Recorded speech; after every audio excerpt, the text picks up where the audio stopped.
अस्सलाम वालेकुम प्यारे बच्चों, कैसे हैं आप सब। उम्मीद है आप सब खैरियत से होंगे।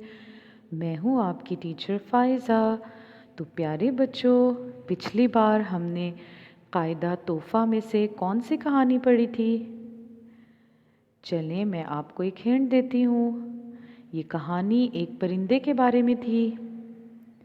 शाबाश, ये थी कहानी तोता।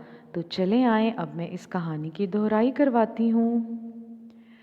ज़ारा और अली को परिंदे पालने का शौक़ हुआ। वो अम्मी अब्बू के साथ परिंदों की दुकान में गए। उन्होंने तोता ख़रीदा। अम्मी ने अली को मिर्च और दादी जान ने ज़ारा को दाल दी कि वो तोते को खिला दें। घर में इन दोनों ही को बार बार आवाज़ दी जाती थी। और ये क्या, वो दोनों हैरान रह गए जब एक नई आवाज़ में किसी ने उन्हें बुलाया। तो ये थी प्यारे बच्चों कहानी। और इस कहानी से हमें क्या सबक मिलता है कि हमें पालतू जानवरों का और परिंदों का, जो हमारे घर में हम जिनको रखते हैं, उनका ख्याल रखना चाहिए।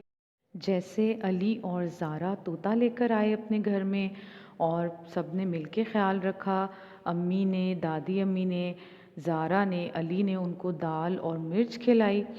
तो बच्चों, क्या आप जानते हैं कि तोता बोल भी सकता है? क्या आपने बोलने वाले तोते देखे हैं?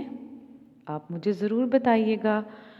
तो प्यारे बच्चों, अब हमने क्या करना है, अब हमने इस कहानी की सरगर्मी करनी है। ये देखें, आपने क्या करना है कि इसमें तोते को तोते से मिलाना है। और जिस तरह मिर्च है तो मिर्च अली के हाथ में है, तो आपने मिर्च को मिर्च से मिलाना है और इसी तरह बाकी तस्वीर देखकर आपने उसको मिलाना है। आज के लिए बस इतना ही। उम्मीद है आपको ये सरगर्मी करके बहुत मज़ा आएगा। अपना बहुत सारा ख्याल रखिएगा। फिर मिलेंगे। अल्लाह हाफ़िज़।